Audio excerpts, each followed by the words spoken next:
Welcome to AOC Online Service.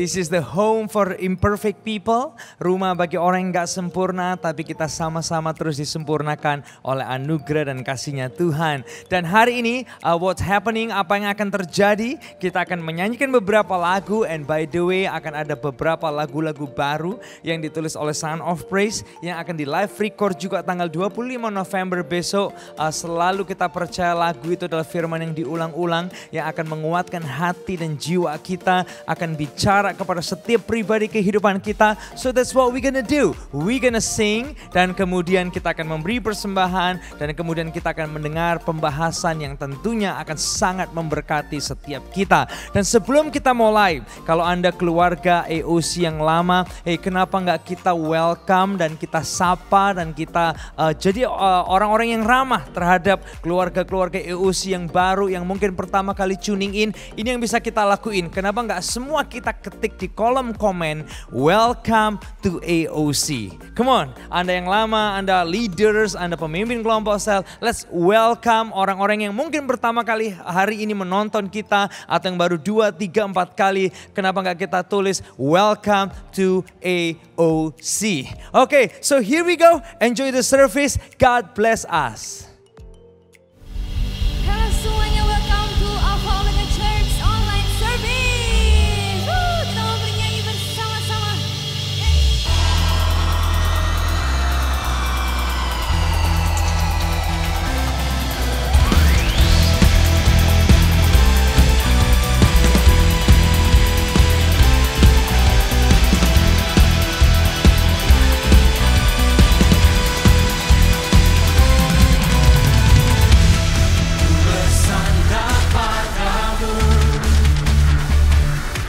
Sungai di gurun Kau adakan, tembok musuh pun runtuh. Bukan kuatku, tapi kekuatan-Mu. Dia buka jalan penuh mujizat, tenangkan badai, taklukkan musuh. Dia buka jalan, Dia tak terbatas, patahkan tutup hatiku kuat.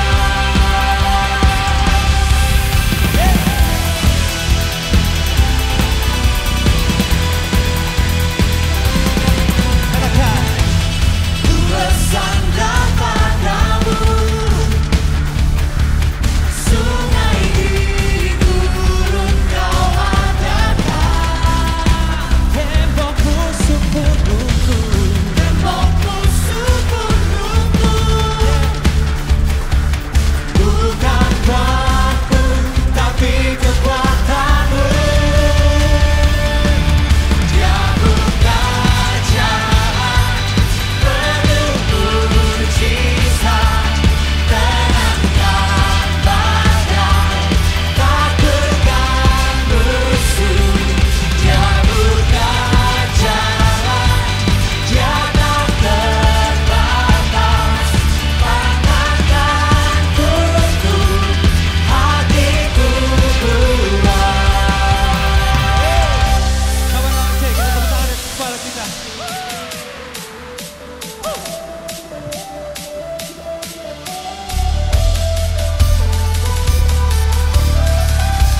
I'm ready for jump.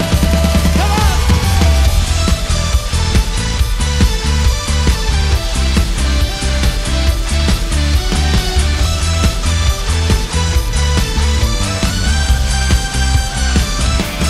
Dia buka jalan penuh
Yesus yang besertaku, Kau Tuhanku yang turut bekerja di dalam segala perkara hidupku.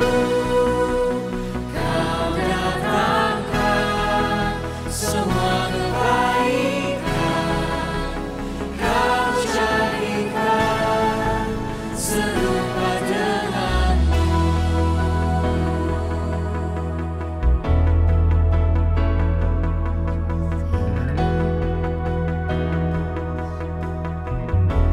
Mari nyanyikan bersama. Dalam setiap musik, dalam setiap proses, tak pernah ku jalan sendiri. Terima kasih Yesus. Dalam pergumulan, dalam kemenangan, Yang kami percaya. Engkau Yesus yang beserta. Angkat tangan kita bersama. Kau Tuhanku yang turut bekerja di dalam segala perkara hidupku. Kau datangkan semua kebaikan, Kau jadikan serupa denganmu. Sebab Kau Tuhanku. Tuhanku Oh yes God. yang turut bekerja di dalam segala perkara hidupku. Kau datangkan semua kebaikan, Kau jadikan serupa denganmu. Oh Yesus, Thank you, Jesus. serupa denganmu. Yesus, Kau jadikan serupa denganmu.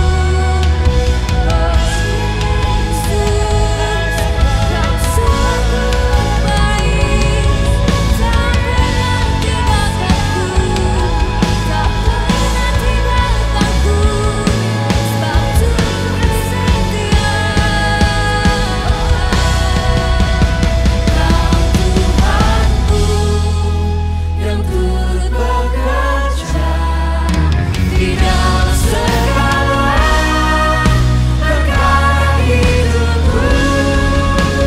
Kau datangkan semua kebaikan, Kau jadikan serupa denganmu. Kau jadikan kami Kau jadikan serupa denganmu.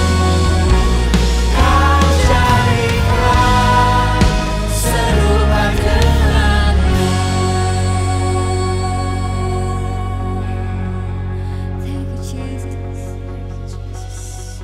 Thank you for your love. Thank you for your grace. Terima kasih buat cintamu bagi kami, Tuhan. Rancanganmu yang terbaik bagi kami, Yesus. Kau jadikan kami serupa denganmu. Thank you. Itu hal yang paling berharga bagi kami semua, Tuhan. We thank you, Lord. We thank you, Jesus. Thank you.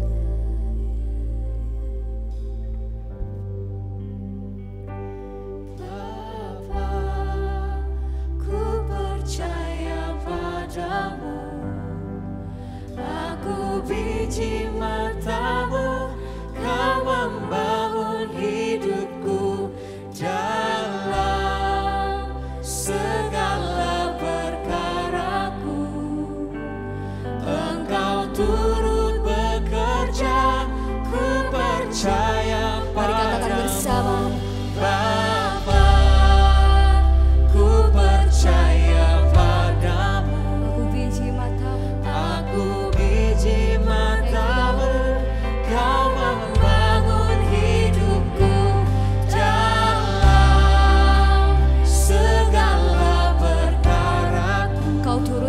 bekerja bagi kami, Engkau Yesus. turut bekerja, ku percaya padamu, Bapa. Ku percaya padamu, aku biji matamu, kau membangun hidupku dalam segala perkaraku. Engkau turut bekerja, ku Sekali lagi nyanyikan bersama-sama, katakan Bapa, ku percaya padamu, aku biji matamu, kau membangun hidupku dalam segala perkaraku. Engkau turut bekerja, ku percaya padamu, Bapa. saudara-saudara perlu yakin dan saudara-saudara perlu tahu, lagu ini ngingetin kita semua bahwa dalam segala perkara kita, artinya ketika Anda lagi dalam perkara yang baik-baik, atau Anda kelihatannya dalam perkara yang agak susah dan tidak menyenangkan, Dia adalah Tuhan yang turut bekerja dalam segala situasi kita. Saudara gak perlu takut, saudara gak perlu merasa Anda sendiri, dan seolah-olah tidak ada yang memperhatikan saudara. Tapi ada Bapa yang di sorga, yang dekat dengan saudara, sedekat udara yang saudara hirup. Dia gak jauh, dia ada dekat dengan saudara. Hari ini saya berharap kita semua boleh mengerti bahwa ada Tuhan yang besar, Tuhan yang perkasa, Tuhan yang hebat. Dia gak jauh dari saudara, dia dekat dengan saudara. Kalau saudara berjalan dengan rasa takut, di saat itulah Anda perlu belajar jalan dengan percaya. Boleh nyanyikan bersama? Bapa, ku percaya padamu. Katakan, aku ini biji matamu. Aku biji Yes, God. matamu, kau membangun hidupku dalam segala perkaraku. Engkau turut bekerja, Engkau turut Engkau tidak bekerja, diam saja ku percaya dalam segala perkaraku. dalam segala perkaraku. Yes, God. Engkau turut bekerja, ku percaya Dalam segala perkaraku. dalam segala perkaraku. Engkau turut bekerja, ku percaya Dalam segala perkaraku.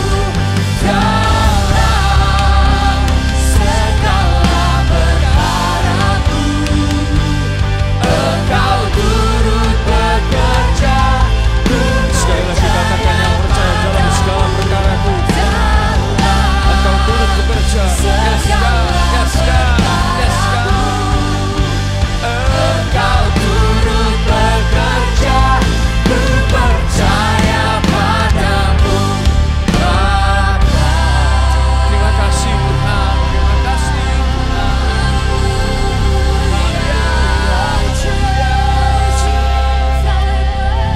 Kami yakin, kami percaya Engkau turut bekerja dalam segala perkara yang harus kami hadapi. Kami enggak sendiri.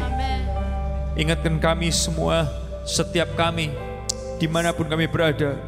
Kami mungkin ada di kota besar, kota kecil, negara berkembang, negara yang sedang developing, negara yang COVID-nya lagi hijau atau lagi hitam. Kami tahu Tuhan sedang turut bekerja dalam segala situasi kami. Engkau tidak dibatasi dengan tempat. Engkau tidak dibatasi dengan situasi. Tapi Engkau adalah Tuhan yang omnipresent. Ada di mana-mana. Dan Engkau ada dekat dengan kami. Engkau turut bekerja dalam segala perkara kami. Kami bersyukur buat hal yang mengingatkan kami ini. Bicaralah terus buat kami di dalam nama Tuhan Yesus. Semua yang rindu lebih diberkati Tuhan bersama berkata, amin. Kasih tepuk tangan yang luar biasa. God bless.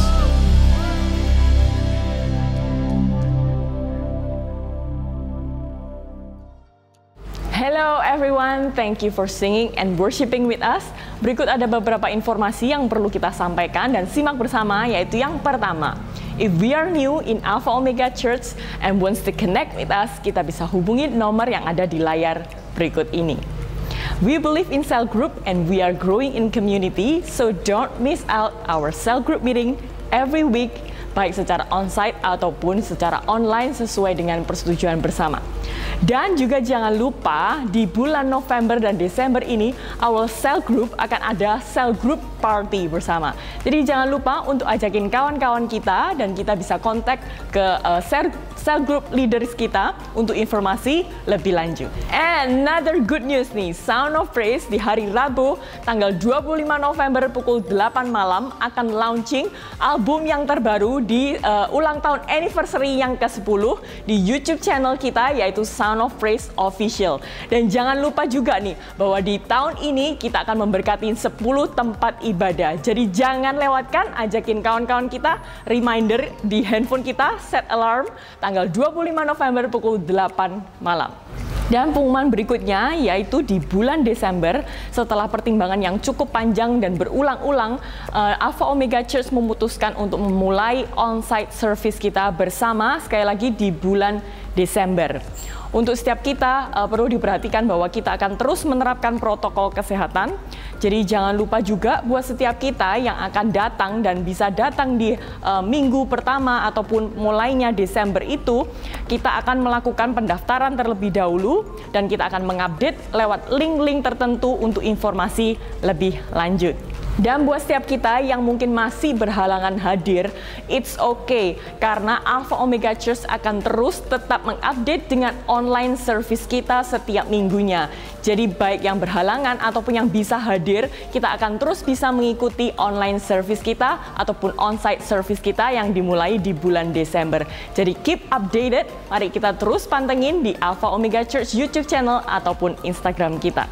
Nah, mumpung kita lagi ada di YouTube channel, kenapa nggak segera kita like, subscribe, dan mari kita share link ini ke kawan-kawan kita yang pastinya akan memberkati setiap kehidupan kita. Enjoy the rest of the service. God bless you all. Tiba saatnya Bapak Ibu Saudara sekalian, kita akan masuk ke dalam bagian persembahan.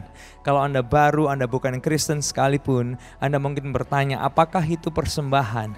Persembahan adalah momen di mana kita memberi keuangan kita untuk support visi dan misi Tuhan melalui gereja ini.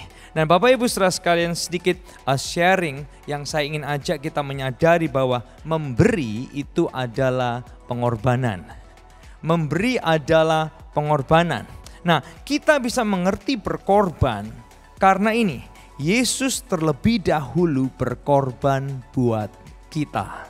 Kita mengerti berkorban karena ini, Yesus terlebih dahulu berkorban buat kita. Dan saya mau sharing minggu kemarin ketika Komsel party, ya, Komsel kita juga mengadakan party dan teman-teman di Komsel memutuskan untuk go away untuk selama 2 hari. Dan di momen itu saya tahu setiap kita ketika kita harus go away itu pasti juga berbicara tentang cost dan biaya.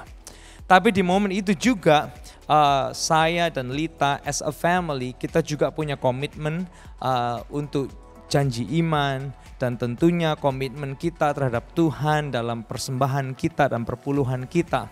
Sehingga di momen ketika kita harus pergi 2 hari, akhirnya kita ngobrol dan kita putusin kenapa kita nggak pergi hanya 1 hari aja. So we can invest relationship dengan teman-teman di kelompok sel, tapi kita juga bisa tetap punya prioritas keuangan, menunaikan panggilan dan janji iman kita kepada Tuhan. Dan di momen itu tentunya pasti memberi itu adalah pengorbanan. Kita mengorbankan pleasure dan leisure. Tapi kita tahu it will come next time. Tuhan bisa memberkati kita dengan caranya sendiri di momen-momen yang berikutnya. Tapi di momen itu kita belajar bahwa gini, memberi itu adalah pengorbanan. Tapi kita berani berkorban karena apa? Yesus terlebih dahulu berkorban buat kita. Efesus pasal yang kelima ayat yang kedua, di situ ditulis gini, hiduplah di dalam kasih, sebagaimana Kristus Yesus juga telah mengasihi kamu dan telah menyerahkan dirinya untuk kita sebagai apa? Perhatikan ini, persembahan dan korban yang harum bagi Allah.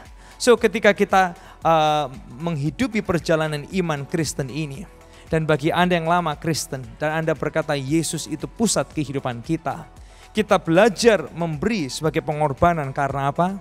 Kita mengerti berkorban karena Yesus terlebih dahulu berkorban buat kita. Dan di momen ini saya ingin mengajak kita bersama-sama, ayo kembali kepada keuangan kita yang taat dan tulus mencintai Tuhan.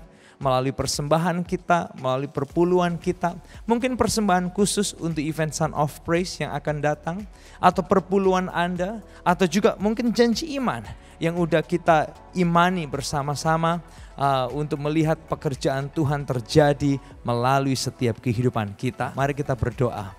Tuhan, kami bersyukur Engkau memberi teladan, Engkau memberikan hidup-Mu sebagai persembahan dan korban buat kami. Kalau hari ini kami mengerti berkorban, karena Yesus telah terlebih dahulu berkorban buat kami. Dan kami faham Tuhan memberi itu pengorbanan, tapi itu menjadi sukacita buat kami, karena itu memproses kami semakin serupa dengan Tuhan kami. So ini Tuhan persembahan kami memberikan dengan hati yang penuh ketaatan dan mengasihi Tuhan. Di dalam nama Yesus, semua yang siap memberi bersama kita berkata, amin. So, ini yang ingin saya ajak kita lakukan bersama. Kalau Anda bagian dari keluarga AOC, Anda tahu nomor-nomor rekening yang yang akan tertera dan tersedia untuk kita bisa memberi bersama.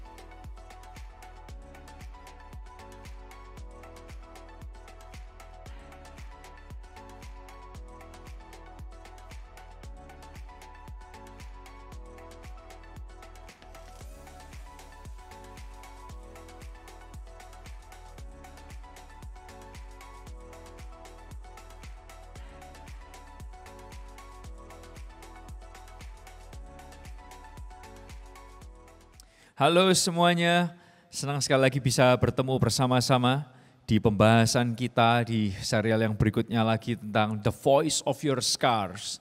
Dan saya berharap serial ini boleh menginspirasi kehidupan kita semua. Setiap kita bisa terluka, gak ada satupun di antara kita yang anti luka sama sekali. Tapi kita bisa terluka, tapi biar luka kita punya suara yang baik. Luka kita justru punya cerita yang baik, justru bukan cerita yang jelek, tapi justru cerita yang baik dan memberikan pengaruh yang baik buat orang-orang di sekitar kita semua. Dan saya percaya kita masuk ke minggu yang keempat dari pembahasan kita ini. Dan saya nggak tahu ada berapa yang sama seperti saya, excited bahwa mulai Desember, kita akan mulai ibadah onsite lagi. Yang excited buat Desember untuk onsite, boleh tulis di komen sama-sama, excited buat onsite lagi. Yes. Tapi saya punya juga good information buat semua teman-teman yang mungkin Anda nggak ada dekat dengan lokasi onsite kita, entah di Jakarta, Palangkaraya, atau Surabaya. Kalau ada di luar dari daerah ini semua, saya menyampaikan good news buat Anda semua bahwa AOC kita tidak akan menutup online kita akan tetap ada online terus, jadi Anda bisa ngikutin kita di YouTube, cuman mungkin jamnya yang agak berbeda, kita masih belum memutuskan. Mungkin kita premiernya bukan di hari Sabtu jam 6, tapi mungkin kita premiernya akan di Minggu pagi ya. Jadi buat Anda yang di lokasi manapun, kita bisa tetap connect, kita tetap bisa stay tune, kita berdoa, kita bisa tetap nyambung dan tetap bisa terberkati sama-sama, baik lewat lagu, lewat sharing, lewat short message, lewat apapun ya. Nah, saya senang sekali kita boleh bergerak bersama-sama. Semoga kita terus perlu berdoa, semoga tidak ada masalah-masalah yang lain lagi yang menghalangi untuk kita bisa ibadah onsite di bulan Desember. Please doain hal-hal ini karena ini sesuatu yang baik sekali. Okay? Minggu lalu saya ada di gereja seorang kawan di Jakarta yang kita ibadah on-site. Dan saya katakan kepada saudara-saudara semua, saya ngobrol dengan istri saya waktu itu kita ke sana bareng di gereja di Jakarta. Dan kita benar-benar kangen memang rasanya itu untuk bisa on-site lagi. Tapi apapun itu Tuhan punya cara yang terbaik, Tuhan punya proses yang terbaik buat setiap kita. Dan saya bersyukur AOC melewati masa pandemi kemarin-kemarin ini, saya nggak tahu masa pandemi ini akan berapa lama lagi, akankah kita onsite terus sejak Desember dan seterusnya, ataukah akankah kita onsite lalu kemudian kita akan online lagi, harus onsite-nya harus close lagi, kita nggak tahu. Tapi saya bersyukur semua jemaat AOC kita bergandeng tangan, menabur bersama-sama, memperlengkapi equipment kita semua, sehingga kita bisa menayangkan online yang terbaik. Anda perlu tahu AOC Jakarta juga siap. AOC Surabaya yang di tempat ini kita upgrade banyak hal, banyak hal, dan saya thank you buat gandeng tangan kita semua yang di Palangkaraya juga bergandeng tangan bersama-sama, thank you. Terus kita bergerak, jangan berhenti bergerak. Dan saudara perlu tahu setiap taburan saudara dimaksimalkan untuk memperluas kerajaan sorga. Saudara perlu tahu, saya sempat juga bicara, saya lupa beberapa hari yang lalu atau minggu lalu, di salah satu gereja juga, di sebuah sinode GKII. Waktu itu kita berbicara kepada seluruh pendeta-pendeta mereka, karena ini adalah meeting besar mereka. Pusatnya di Medan, tapi ada di Kalimantan, di Sulawesi, dan di Papua, dan di semua tempat para pendeta-pendeta itu menyaksikan lewat Zoom bersama-sama. Dan saya bersyukur tim di tempat ini bisa mengerjakan yang terbaik sehingga mereka sangat salut sekali dengan apa yang kita sajikan dan kita bicarakan. Saya percaya jadi berkat secara luar biasa. Ayo kita lihat pesan Tuhan di serial di minggu ini sama-sama. Bagian dari The Voice of Your Scars. Dan ini bicara sebuah pesan yang judulnya adalah When Shame Speaks. Ketika rasa malu berbicara. Nah, hari ini kita akan lihat tentang rasa malu.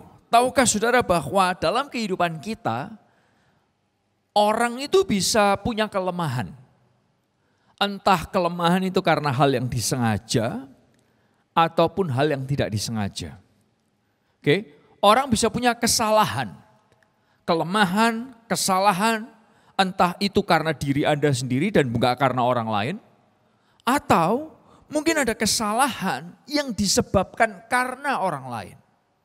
Nah, hari ini saya tidak akan berbicara tentang siapa yang salah.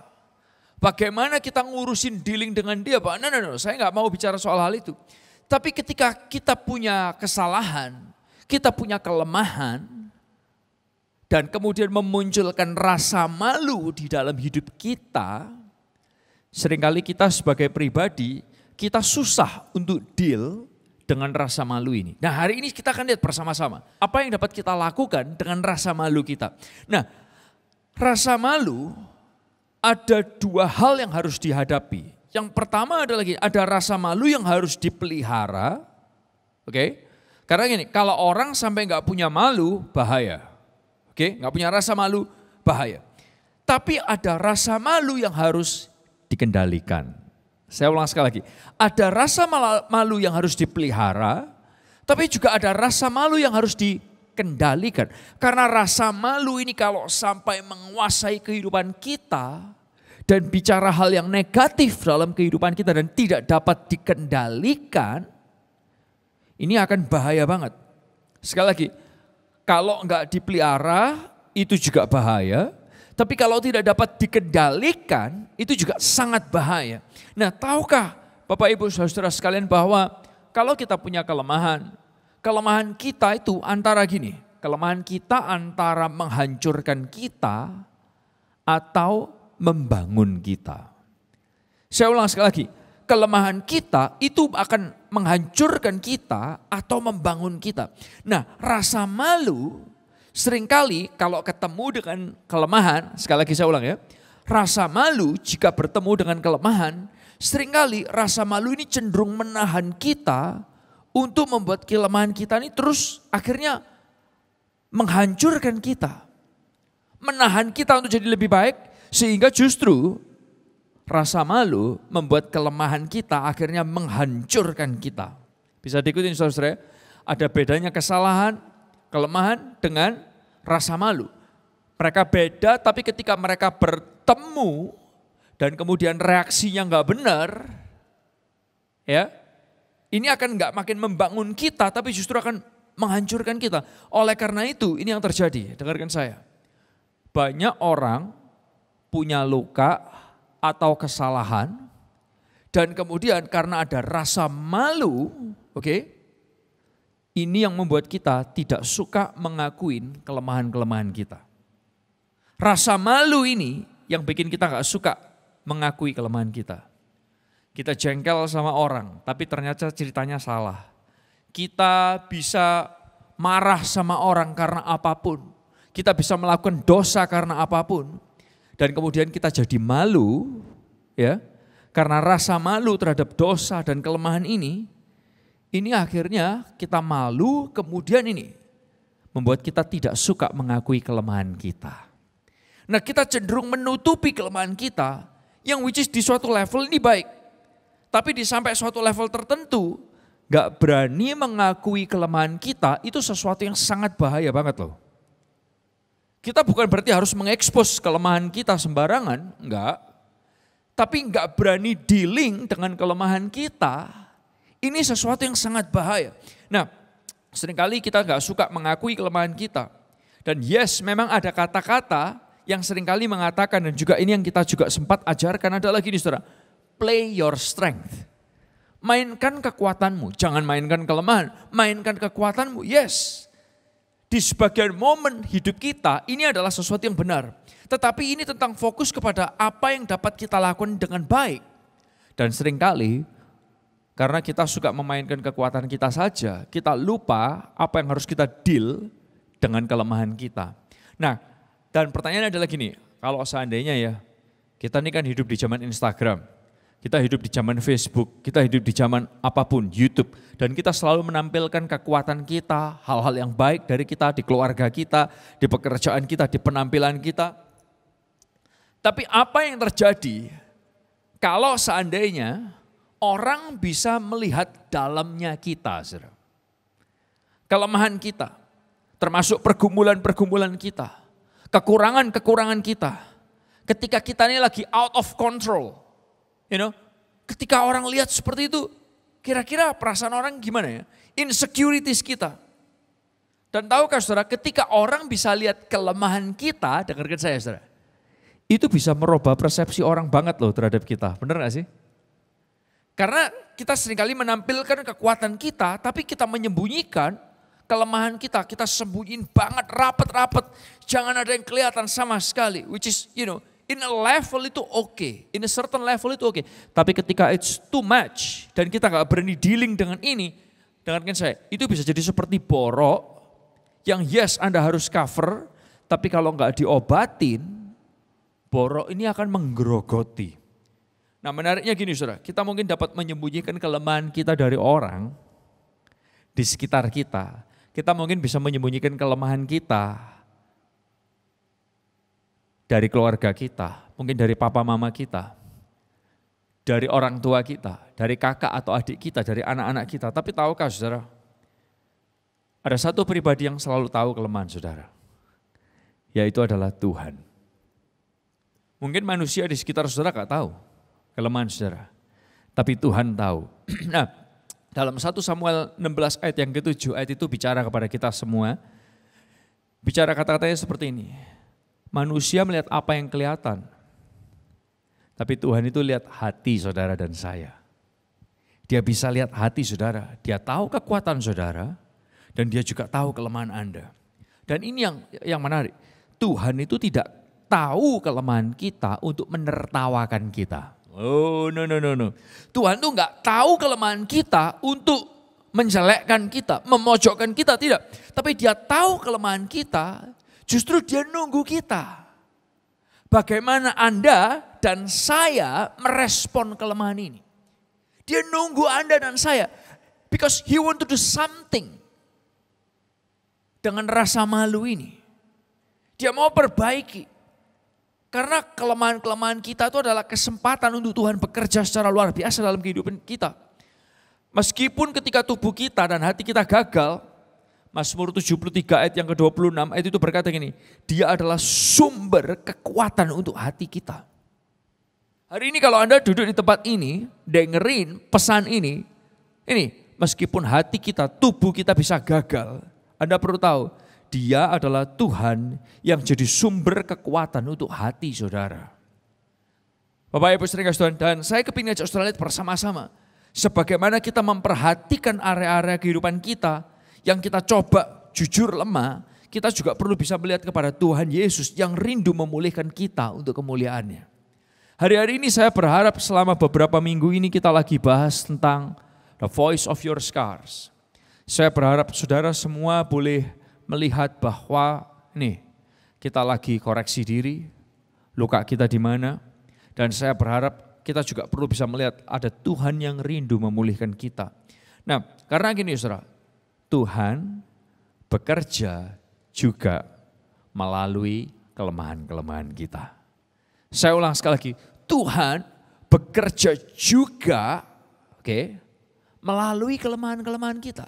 Dia bukan cuma bekerja lewat kekuatan kita. Dia bukan cuma bekerja lewat talenta Anda. Dia bukan cuma bekerja lewat kehebatan saudara. Tapi tahukah Anda bahwa ketika Anda punya kelemahan, Tuhan juga bisa bekerja lewat kelemahan-kelemahan kita.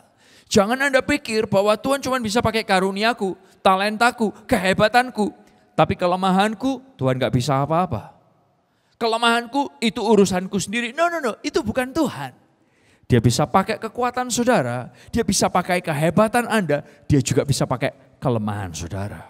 Nah oleh karena itu saya kepingin ajak saudara lihat bersama-sama. Alkitab menceritakan banyak orang-orang yang punya kelemahan sama seperti saya punya kelemahan dan sama seperti Anda punya kelemahan. Saya kasih contoh nih.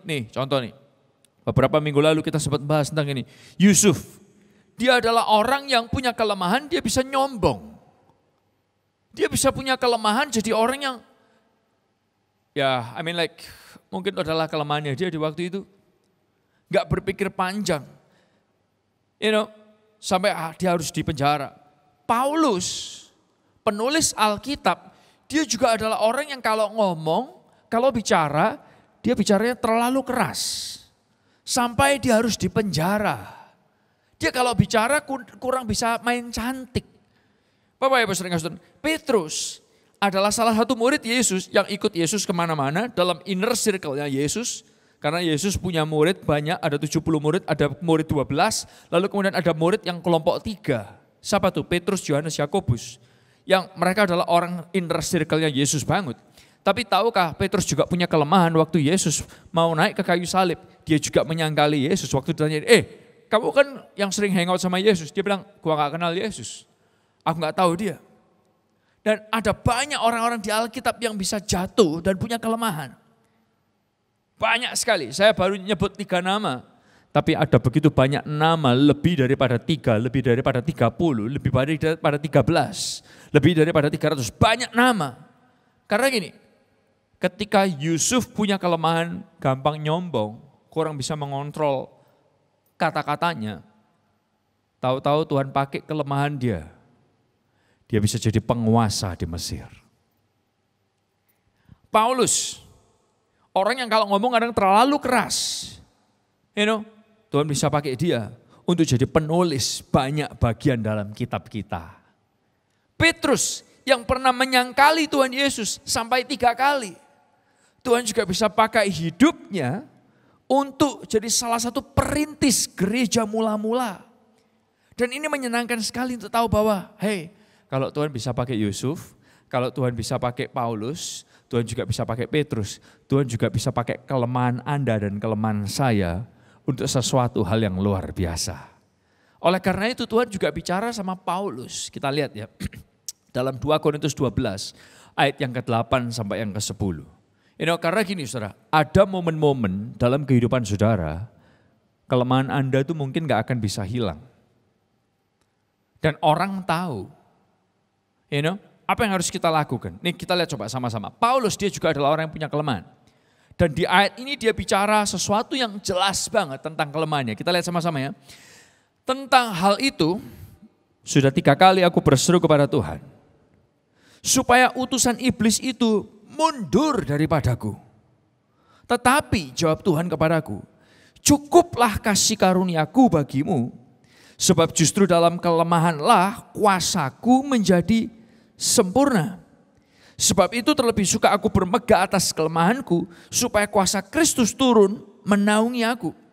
Karena itu aku senang dan rela di dalam kelemahan, di dalam siksaan, di dalam kesukaran, di dalam penganiayaan dan kesesakan oleh karena Kristus. Sebab jika aku lemah, maka aku kuat.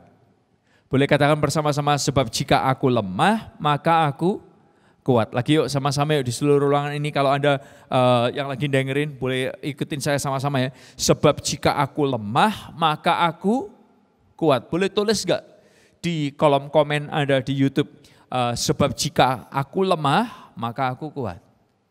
Sebab jika aku lemah, maka aku kuat. Inilah tujuannya kenapa kita membahas the voice of your scars.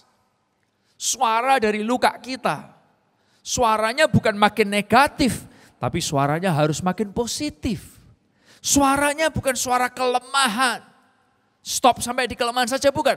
Tapi gini, suaranya adalah gini.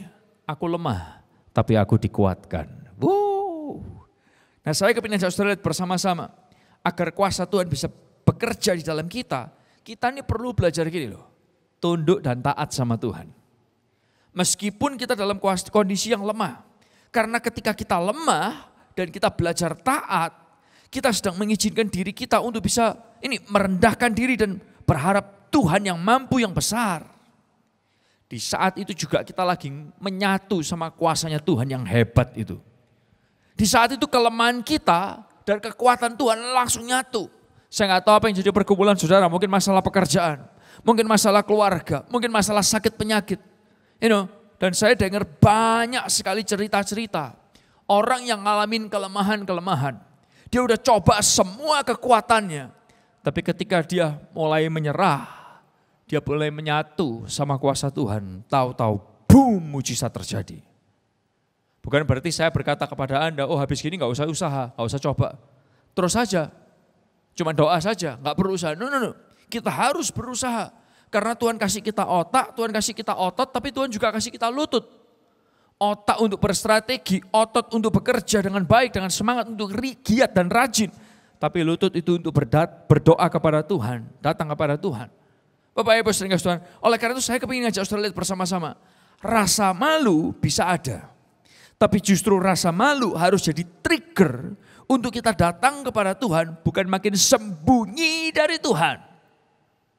Saya ulang sekali lagi, rasa malu bisa ada, tapi itu justru harus jadi trigger buat kita datang kepada Tuhan, bukan makin sembunyi dari Tuhan. Saya nggak tahu saudara punya luka apa. Saya nggak tahu saudara punya kesalahan apa. Saya nggak tahu saudara punya dosa apa.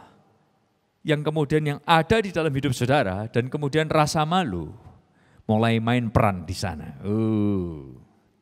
Dan ketika ada rasa malu membuat kita dua.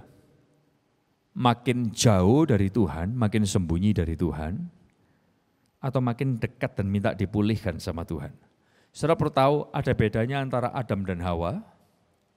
Ya, waktu Adam dan Hawa jatuh dalam dosa, makan buah terlarang, mereka punya rasa malu, lo bener gak? Coba perhatikan itu ceritanya.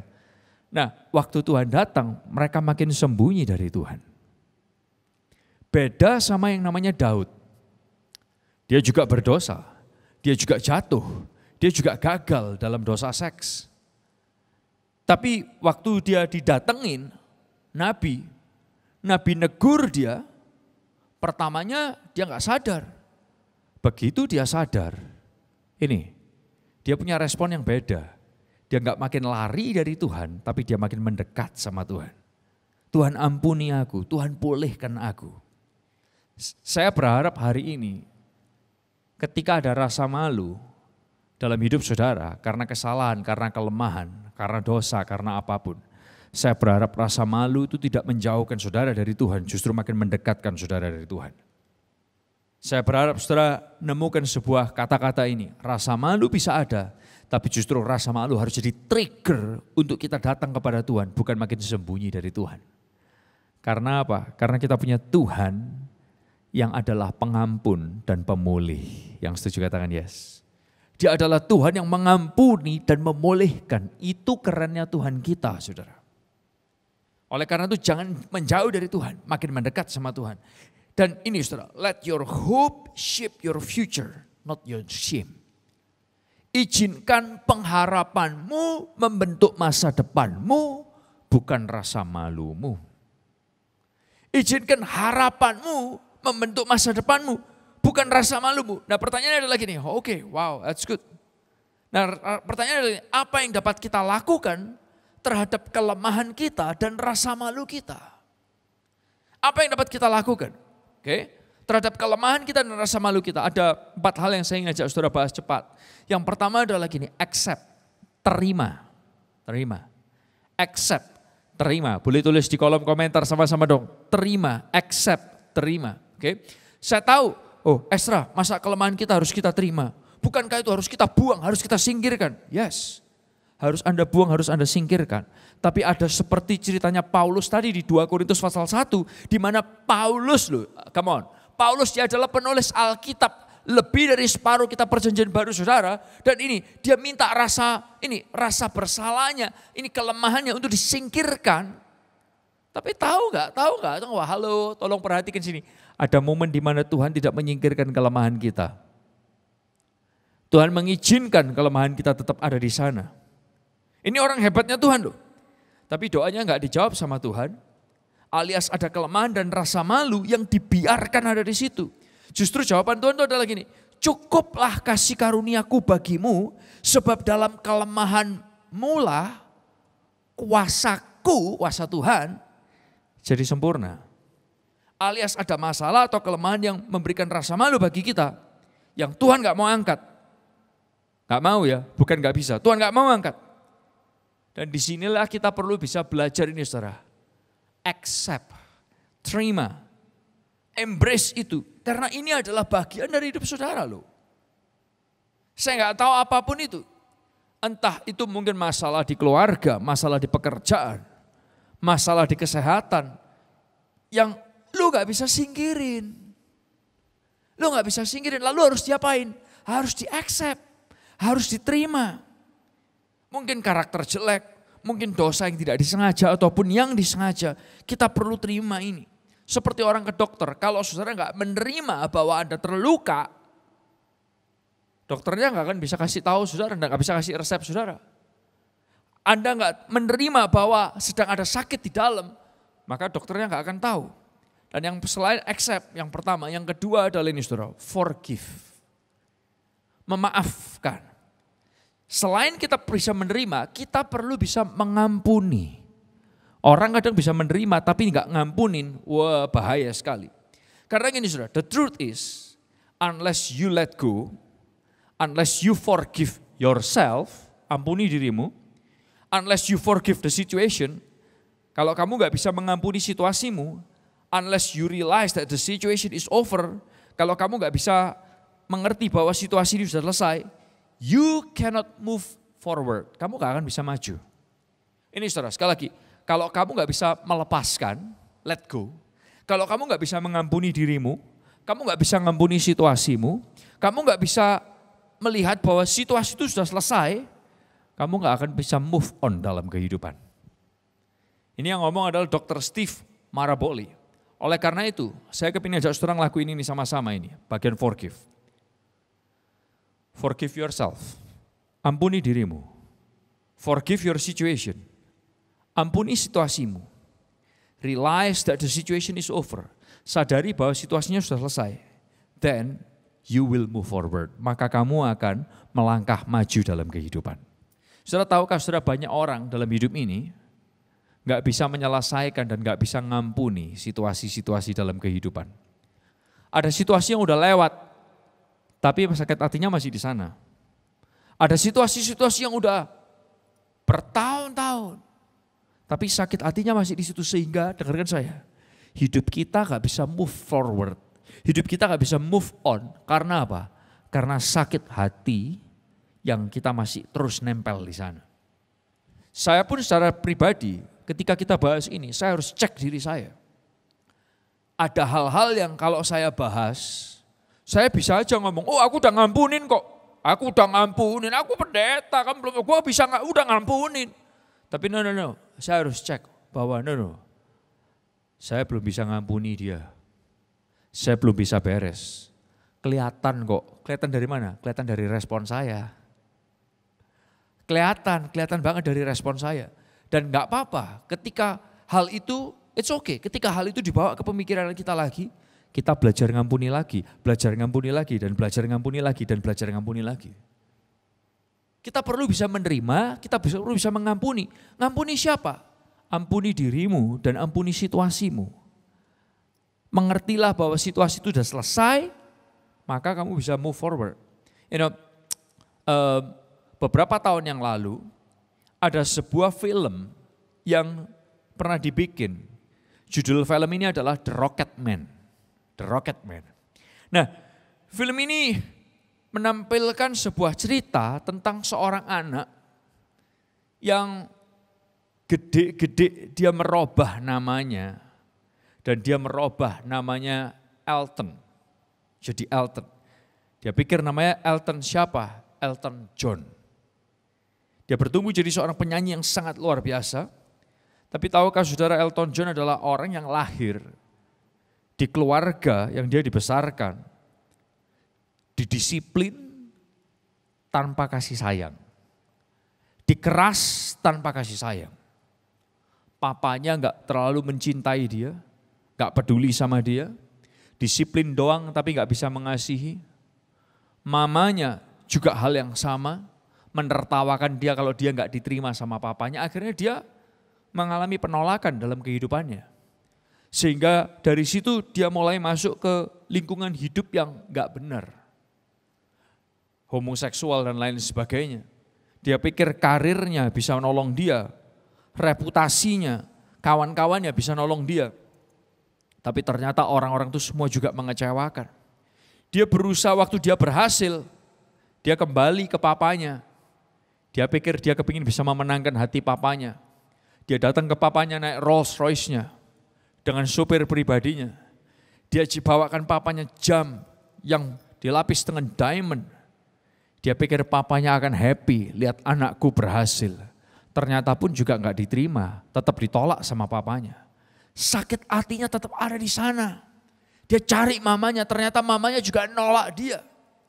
Nah, ini yang jadi masalahnya. Dia enggak bisa mengampuni dirinya, dia enggak bisa mengampuni orang di sekitarnya. Dia enggak bisa lihat bahwa udahlah, itu mereka punya kelemahan. Tapi aku akan memilih mencintai mereka. Dia mungkin juga adalah orang yang enggak tahu bahwa ada Tuhan yang mencintai dia secara pribadi dengan semua kelemahannya. Bersyukur Anda dengar ini hari ini. Bersyukur Anda dengar ini hari ini. Nah, oleh karena itu susah buat dia. Nah, Bapak Ibu Saudara, di film itu diceritakan bahwa dia terus bertumbuh. Jadi orang yang seperti itu terus. Nah, Bapak Ibu Saudara, oleh karena itu kita perlu bisa accept, kita perlu bisa forgive. Nah, yang ketiga, kita bukan cuma accept and forgive, tapi kita perlu bisa ini saudara, rebound. Oke? Rebound. Kalau Anda nggak ngerti kata-katanya apa itu rebound. Rebound itu artinya kata-katanya adalah gini saudara, mantul balik.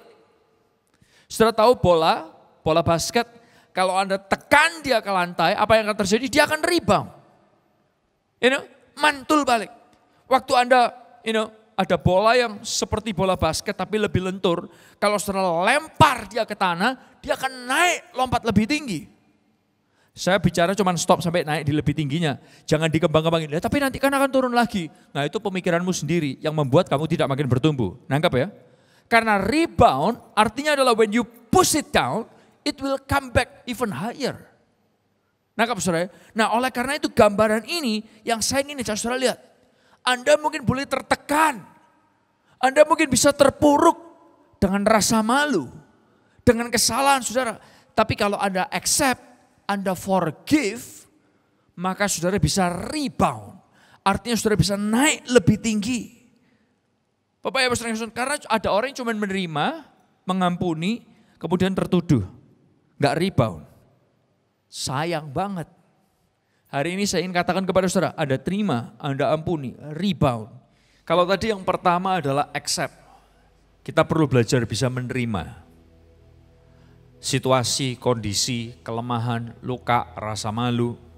Yang kedua adalah kita perlu belajar bisa mengampuni, baik mengampuni diri kita, mengampuni situasi, dan kemudian bisa move forward. Yang ketiga adalah kita perlu bisa rebound, kita bisa mantul. Yang keempat adalah setelah Anda bisa menerima, mengampuni, rebound, Anda perlu bangkit kembali dan berjalan dalam kehidupan ini dengan ini. Berjalan dengan bangga karena kemurahan Tuhan. Berjalan dengan bangga karena kemurahan Tuhan. Banyak orang setelah mereka jatuh, mereka gak belajar berjalan dengan normal lagi.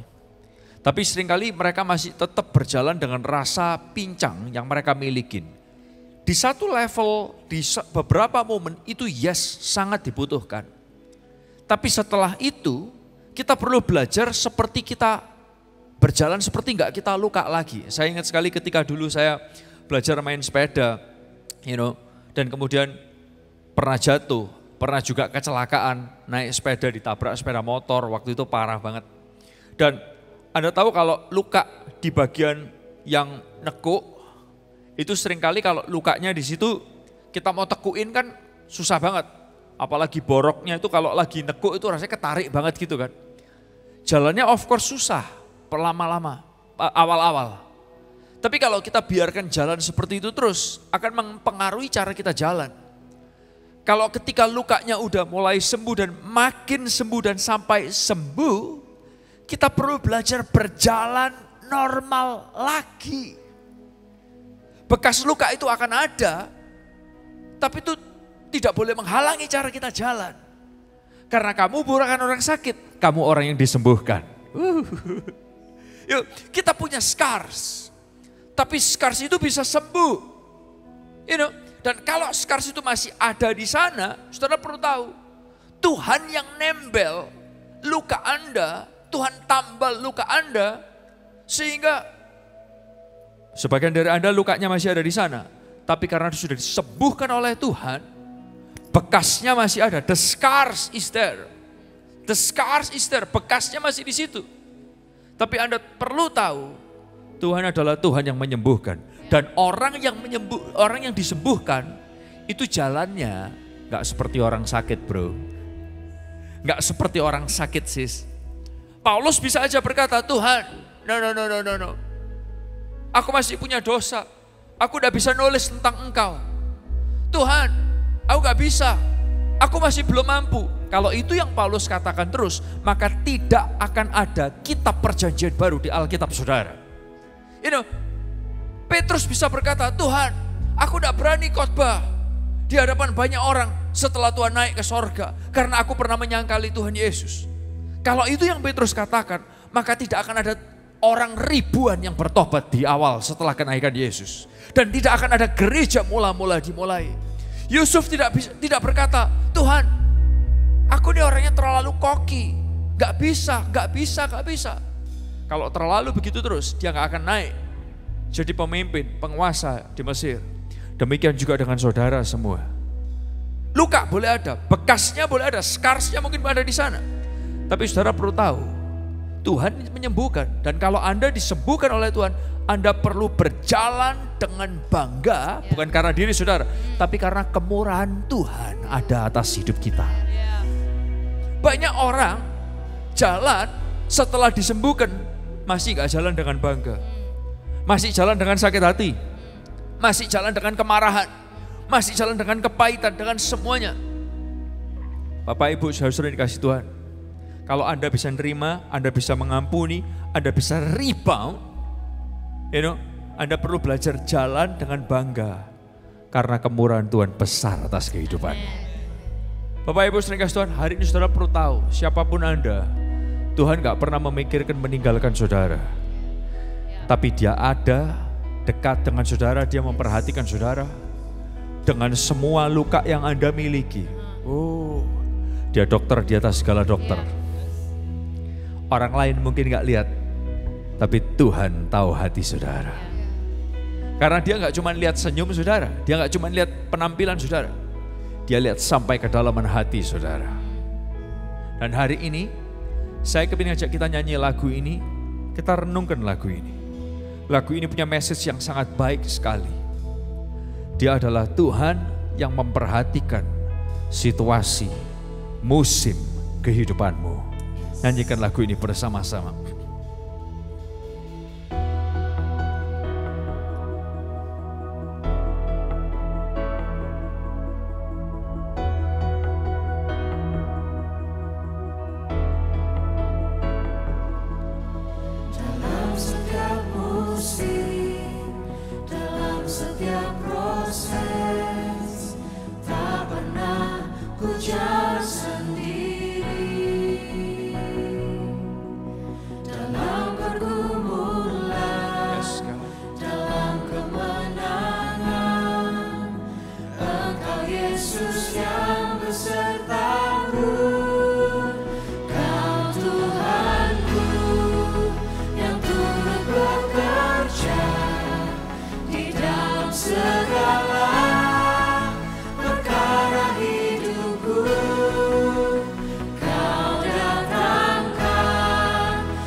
Percayalah dalam setiap musim Tuhan ada bersama dengan kita.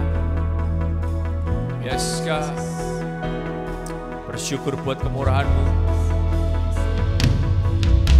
Dalam setiap musim, dalam setiap proses, tak pernah ku jalan sendiri. Dalam pergumulan, yang orang lain mungkin gak tahu, yang mungkin orang lain rayakan, Tuhan bersama dengan kita. Nyanyikan bersama. Kau Tuhanku yang turut bekerja di dalam segala perkara hidupku. Kau datangkan semua kebaikan, Kau jadikan serupa denganmu. Yes God, yang turut bekerja di dalam segala perkara hidupku. Kau datangkan semua kebaikan, Kau jadikan serupa denganmu. Hari ini saya ingin ajak saudara berdoa bersama-sama. Kalau ada luka-luka, datanglah kepada Tuhan. Kalau ada rasa malu, datang kepada Tuhan. Anda boleh buka tangan saudara, berkata-kata kepada Tuhan, Tuhan ini aku. Aku pernah lakukan kesalahan, disengaja atau gak disengaja. Dengan rasa maluku, aku gak mau makin jauh dari Tuhan, tapi aku mau makin dekat kepada Tuhan. Aku mau makin dipulihkan oleh Tuhan. Yes God, yes God. Dengar doa anak-anakmu, sama mereka. Yes God, sama-sama. Kau Tuhanku, yes God, yang turut bekerja di dalam segala perkara hidupku. Kau datangkan semua kebaikan, Kau jadikan serupa denganmu. Yes God, yes God. Kau jadikan, yes God, serupa denganmu. Buat kami semua serupa. Kau jadikan serupa denganmu. Serupa denganmu. Terima kasih Tuhan, terima kasih Tuhan, terima kasih Tuhan, terima kasih ya Tuhan, terima kasih Tuhan. Kami bersyukur kalau Engkau adalah Tuhan yang memikirkan, memulihkan luka kami, dan menjadikan kami serupa dengan-Mu ya Tuhan. Terima kasih, kami bersyukur. Hamba mau berdoa, bicaralah buat setiap kehidupan anak-anak-Mu ya Tuhan. yang ngalamin luka yang perlu dipulihkan, yang ngalamin rasa malu. Oh, biar rasa malu kami gak menjauhkan kami, tapi biar rasa malu kami mendekatkan kami kepada Tuhan. Biar rasa malu kami tidak membuat kami makin sembunyi, tapi makin terbuka di hadapan Tuhan. Biar rasa malu kami gak membuat kami seperti Adam dan Hawa yang makin jauh, tapi seperti Daud yang makin mendekat, ya Tuhan. Dan kami percaya Engkau adalah Tuhan pemulih. Tuhan yang mau memulihkan. Tuhan yang mengampuni. Sehingga kami tahu bahwa kami diampuni banyak. Kami punya bekal untuk mengampuni banyak. Terima kasih ya Tuhan. Kami bersyukur buat kebaikan. Kami bersyukur buat kebaikan.